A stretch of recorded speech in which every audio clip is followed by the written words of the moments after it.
হাফেজ হবা, বড় আলেম হবা, তুমি সমাজের বিভিন্ন জায়গায় দায়িত্ব পালন নিশ্চিত করতে পারবে। কেউ হয়তো সাইদের মতো হবা, কেউ আজারের মতো হবা, আবার কেউ ডক্টর মুন্সি হতে হবে। ঠিক আছে?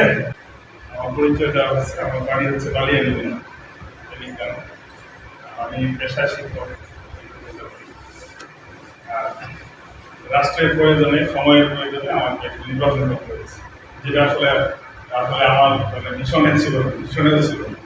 এটা সত্যিকার অর্থে যদি বলি যে আমি আগের দিন পর্যন্ত জানতাম না যে আমি ইলেকশন করতে যাচ্ছি। আমার আমার যে বিশাল কর্মযোগ্য, বিশাল কর্মক্ষেত্র, সেটা আসলে ভালো লাগে শিক্ষক হিসেবে।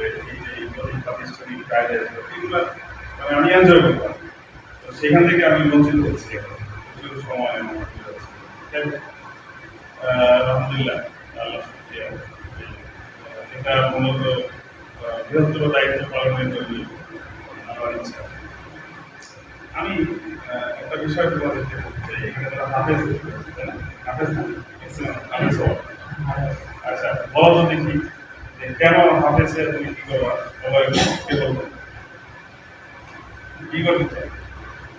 কেন হাফেজে করতে আসবে? কারণটা কি?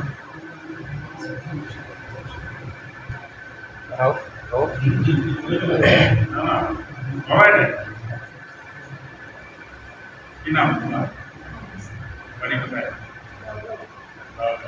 বলো তো তুমি কেন হাফেজ হওয়ার সিদ্ধান্ত নিলে?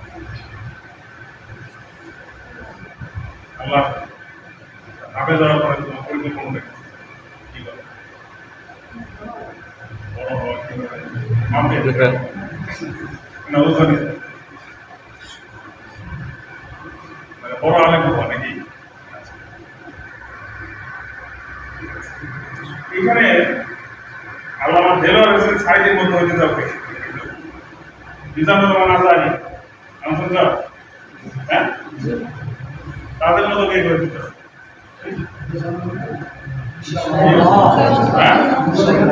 আচ্ছা, ঠিক আছে।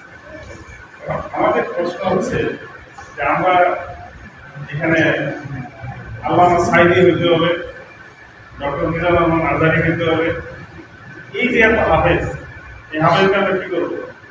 মিশরের প্রেসিডেন্ট ছিল মুরসি, ছিল না? নাম শুনছো? Doctor Morsi.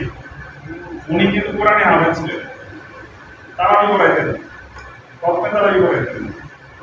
তাহলে দেখা যাচ্ছে যে হাফেজ শুধু কি ইমামতি, আমি ইমাম অবশ্যই, ইমাম তো অনেক উপরে যায়। তো এটার পাশাপাশি তোমাকে কিন্তু মাইন্ডসেট করতে হবে, তোমাকে ডাক্তার হতে হবে, ইঞ্জিনিয়ার হতে হবে, সমাজের বিভিন্ন জায়গায় যেতে হবে, ব্যবসাও করতে হবে। কারণ কোনো নবী কিন্তু ব্যবসা করেছিলেন, সবাই ব্যবসা করে, এটা নবী এলাকার ব্যবসা ব্যবসা। তাহলে শুধুমাত্র মাথায় এটা নিও না যে আমি শুধু ওয়াজ করে বেড়াবো, ওই যে সমাজ করে সবাই ওয়াজ করে আলেম হওয়া মানে ওয়াজ করে বেড়াবো না। তোমাকে আলেম হতে হবে, হাফেজ হতে হবে, জ্ঞান অর্জন করতে হবে, সমাজের বিভিন্ন সেক্টরে তোমাকে যেতে হবে, বুঝছো কিনা? এই উস্তাদ যারা আছেন তাদের উদ্দেশ্যে আমার অনুরোধ যে আপনারা অন্তত এই মেসেজটুকু দিলেন যে আপনারা হাফেজ হবে, আলেম হবে, পাশাপাশি কি হবে? সমাজের বিভিন্ন সেক্টরে বড় বড় দায়িত্ব পালন। আজকে যদি দেখুন হাফেজ ডাক্তার পাই আমরা, তাহলে তার সেবা কি ভালো হবে? বেশি ভালো হবে না?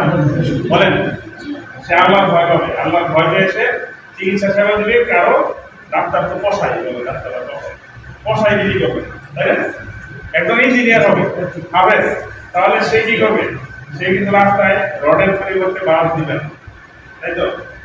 এই জন্য তোমাদের মাথায় আমি এটা ঢুকাইলাম, ছোট বয়স বলা, এখন হাফেজ হবা, বড় আলেম হবা, তুমি সমাজের বিভিন্ন জায়গায় দায়িত্ব পালন নিশ্চিত করতে পারবে। কেউ হয়তো সাইদের মতো হবা, কেউ আজারের মতো হবা, আবার কেউ ডক্টর মুন্সি হতে হবে। ঠিক আছে?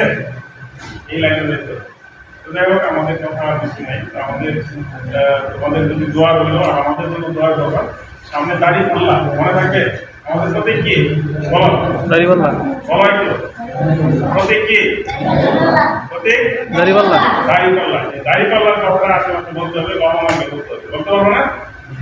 তো আমরা লিফলেট দিয়ে যাচ্ছি, এটা তোমরা পড়বা এবং তোমাদের বাবা মার কাছে দিলাম, এবং সবাইকে বলবা দাড়িপাল্লা একটা প্রতীক, ন্যায়ের প্রতীক, ইনসাফের প্রতীক দাড়িপাল্লা। ঠিক আছে? সামনে দেখা হবে, কথা হবে। আল্লাহ কবুল করুন। আসসালামু আলাইকুম। Thank you.